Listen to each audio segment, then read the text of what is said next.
January 26, 1945. Elsdorf, Germany. So 5:47 hours. The morning fog clings to the shattered cobblestones like a burial shroud. In the eastern distance, the rumble of engines, deep, guttural, familiar, echoes through the skeletal remains of what was once a market square. Obergefreiter Klaus Brenner presses his cheek against the cold steel interior of his Panther Auersvorbeifall. Fingers trembling, not from cold but from something more primal. He has heard this sound before, rolling across 100 battlefields from Normandy to the Siegfried Line. American Shermans, thin-skinned, predictable. Easy prey for the long 75mm gun mounted in his tank.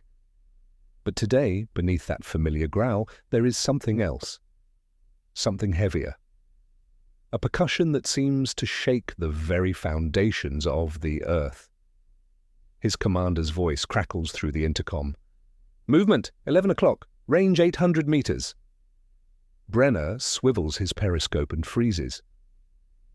Through the swirling mist emerges not the squat, welded profile of a Sherman, but something altogether different, massive, angular, a turret so wide it seems to dwarf the chassis beneath it, and protruding from that turret, impossibly long, impossibly thick, a gun barrel that looks less like a weapon and more like the arm of an angry god. The Pershing has arrived. For 3 years, German tank crews had ruled the battlefields of Europe with near impunity. From the sun-scorched steppes of Russia to the hedgerows of France, the technical superiority of German armour had become an article of faith.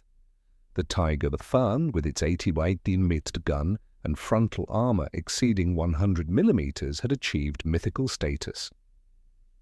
Seasoned panzer crews spoke with quiet confidence about their kill ratios. 5 Shermans destroyed for every German tank lost, sometimes more.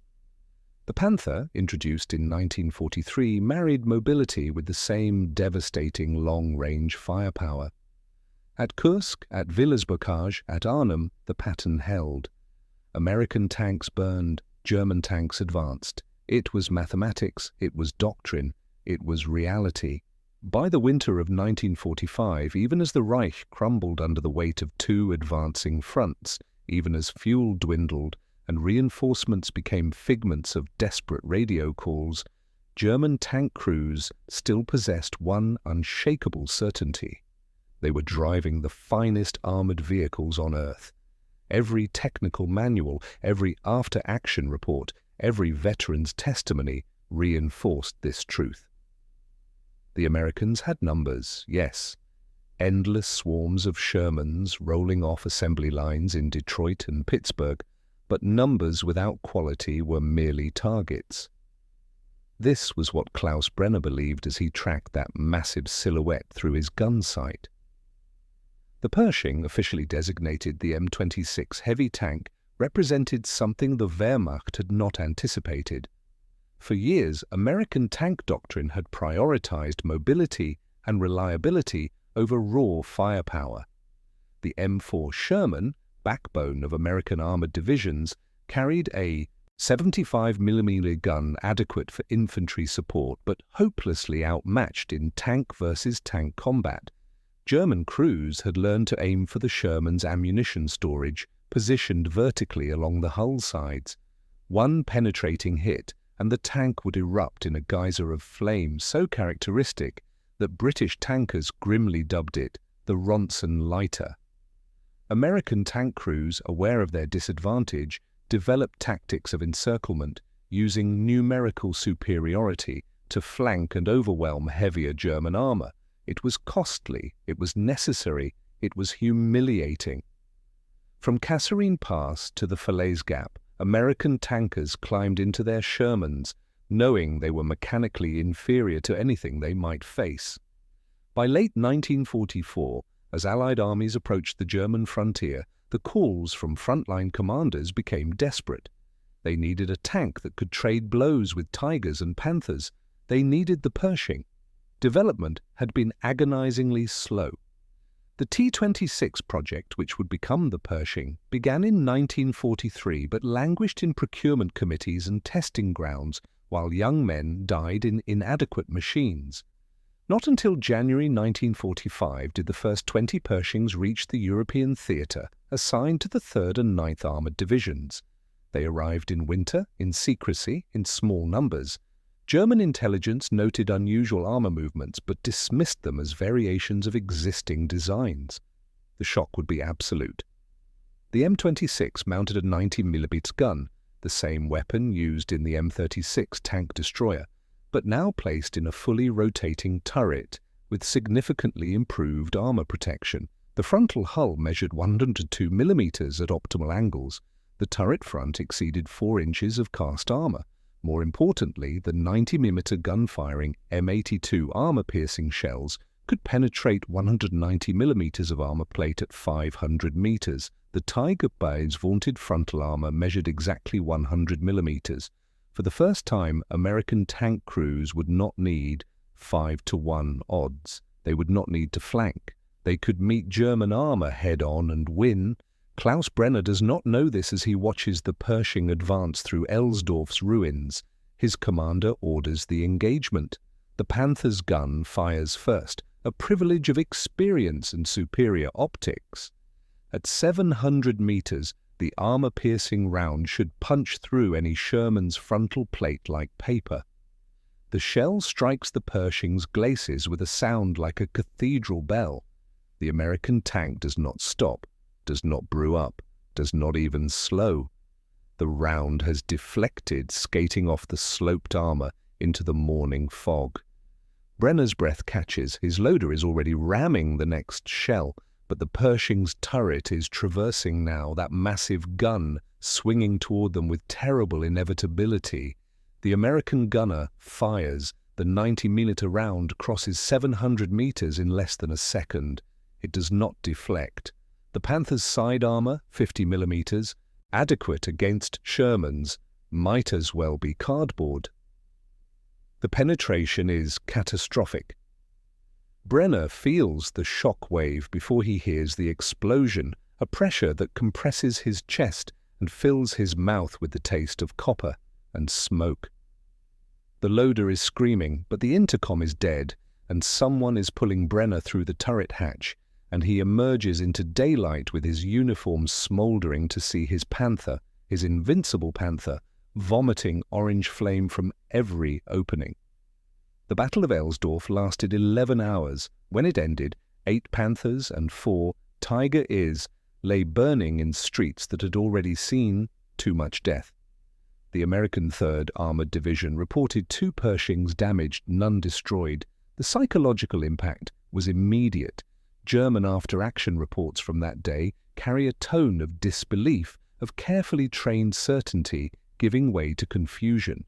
One surviving commander wrote, "The new American heavy tank cannot be engaged frontally at combat ranges. Flanking shots essential. Advise immediate withdrawal when encountered." Another report, more desperate. Request intelligence on American Super Heavy. Appears immune to standard anti-tank weapons. The Pershing was not immune, it was simply adequate. But adequacy, when you have expected inferiority, feels like invincibility. Through February and March of 1945, Pershing encounters multiplied. At Niel, south of Cologne, a single Pershing commanded by Sergeant Nicholas Mashlonik engaged 3 Panthers in succession. All 3 were destroyed. None of Mashlonik's shells required more than 2 hits. The mathematical certainty that had sustained German tank crews for 3 years was collapsing. At Remagen, as American forces secured the Ludendorff Bridge across the Rhine, Pershings provided overwatch, their 90mm guns knocking out German positions that had been untouchable by Sherman fire. Footage from Signal Corps cameramen shows these engagements with almost cruel clarity. The Pershing's gun recoils, the German position erupts, the American tank advances, the reverse of every engagement pattern established since 1940. Captured German documents from this period reveal a military apparatus struggling to adapt to a changed reality. Wehrmacht tactical bulletins began advising tank crews to avoid direct engagement with Pershings entirely. A stunning admission from an army that had built its doctrine on aggressive armor combat. Recommended tactics included ambush from concealment, targeting tracks and optics rather than attempting penetration, and immediate withdrawal if overmatched. These were defensive measures, survival tactics, the language of defeat. The most documented Pershing engagement occurred on March 6, 1945, in Cologne. The city was falling, its streets choked with rubble and desperate defenders. In the shadow of the cathedral, a Pershing commanded by Sergeant Robert Early rounded a corner and came face to face with a Panther at point blank. Range less than 100 meters. For 3 years of war, this had been a death sentence for American tanks. The Sherman's gun could barely threaten a Panther even at close range, while the German 75mm would tear through Sherman armor like fabric. But this was not a Sherman. Both tanks fired simultaneously. The Panther's round struck the Pershing's turret and deflected upward. Early's 90mm shell struck the Panther's mantelet and punched completely through the fighting compartment, detonating the ammunition storage. The German tank exploded with such violence that the turret flipped completely over, landing upside down 15 meters away. Army photographer Jim Bates captured the moment from a third-story window, the Pershing wreathed in gun smoke, the burning Panther before it, and in the background, impossibly serene, the twin spires of Cologne Cathedral piercing the smoke-dark sky. The photograph appeared in Stars and Stripes 2 days later. American tankers cut it from the newspaper and taped it inside their hatches. They had lived so long with inferiority that this single image, this proof of parity, felt like vindication. But the Pershing's impact extended beyond mechanical capability. For German tank crews, these encounters represented something more profound than tactical defeat. The Wehrmacht had built its identity on technological sophistication, on the belief that German engineering and industrial prowess produced weapons superior to those of decadent democracies. When a Tiger destroyed 5 Shermans, it confirmed the natural order. When a Pershing destroyed a Tiger, it shattered that order. The Americans were not supposed to do this. They made cigarettes and Hollywood movies and cheap consumer goods. They did not make weapons that could challenge the Reich's finest. Yet here was the evidence, burning in 100 German streets. The cognitive dissonance was acute. After-action interviews with captured German tankers from March 1945 reveal men struggling to reconcile their training with their experience. One Panther commander, captured after his tank was destroyed by a Pershing near Paderborn, told his interrogators, "We were informed the Americans relied on quantity because they could not achieve quality. This tank proves we were informed incorrectly." The understatement is almost poignant. The symbolic weight of the Pershing exceeded its battlefield role. Only 310 were deployed before Germany's surrender, a fraction of the thousands of Shermans that equipped American armored divisions. Most German tank crews never encountered one. Yet its existence spread through Wehrmacht ranks like a rumor, like a ghost story, transforming in the retelling. Reports described American super heavies immune to all German weapons, armed with guns that could destroy Tigers at 2,000 meters. The exaggerations revealed a deeper truth. German confidence was breaking. The Pershing had become a symbol of American industrial might finally applied to tank design with German-level seriousness. It represented the nightmare scenario that German strategists had always feared, that the Americans would stop producing adequate weapons in vast quantities and begin producing superior weapons in vast quantities. The Pershing was adequate, but there were factories in Pennsylvania capable of building 10,000. This was the thought that haunted Klaus Brenner as he sat in a prisoner of war camp in April, his burns bandaged, his war over. The recurring symbol through these final months was the sound. German tankers learned to distinguish the Pershing's engine note from hundreds of meters away, deeper than a Sherman's, smoother than a Panther's labouring Maybach. It was the sound of resources without limit, of a nation that could afford to engineer tanks with comfort and reliability rather than desperate improvisation. German tankers sat in machines that broke down constantly, that consumed fuel they did not have, that were maintained with parts cannialized from wrecks. They knew their Tigers and Panthers were mechanically superior to Shermans. They did not understand that mechanical superiority without fuel, without parts, without replacements, was merely theory. The Pershing's sound was the sound of sustainability, of industrial depth, of an enemy that could afford to build a heavy tank, find it insufficient, and build a better one. This abundance, not of food or cigarettes or jazz records, but of capacity itself, was what ultimately broke the German tanker's worldview. In the end, the Pershing killed relatively few German tanks. The war was nearly over when it arrived. Its significance lay not in the battles it won, but in the certainty it destroyed. For 3 years, German tank crews had possessed an article of faith. Our machines are superior, therefore we will prevail, despite the odds. The Pershing proved the first premise false, which made the second premise unbearable. Young men like Klaus Brenner, who had believed they were piloting the finest instruments of war ever created, learned in those winter months that they were merely adequate, that the Americans, given time and motivation, could match or exceed German engineering.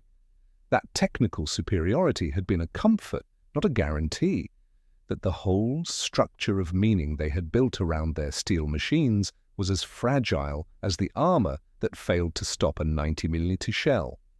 The last Pershing engagement of the European War occurred on May 4, 1945, 3 days before German surrender. A lone Tiger, the Tonu, the dreaded King Tiger, mounting an 88mm gun and frontal armor exceeding 7 inches, attempted to prevent American forces from seizing a supply depot outside Munich. The Pershing that engaged it fired 6 rounds, 3 missed, 2 struck but failed to penetrate the King Tiger's glacis.